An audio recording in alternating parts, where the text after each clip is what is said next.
How to make all-natural shampoo using simple recipe of essential oils? Making your own shampoo can be a very simple project. Learn how to make an all-natural shampoo with this simple recipe using essential oils. You can also customize the recipe to make it even more beneficial for your specific hair type. Furthermore, essential oils can be used for scent as well as added benefits. Here are the ingredients on how to make all-natural shampoo using essential oil. Number 1. 1/4 cup water. It can substitute the water for coconut milk. Number 2.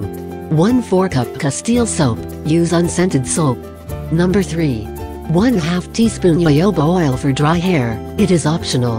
And, number 4. 10 to 15 drops of essential oils. Directions.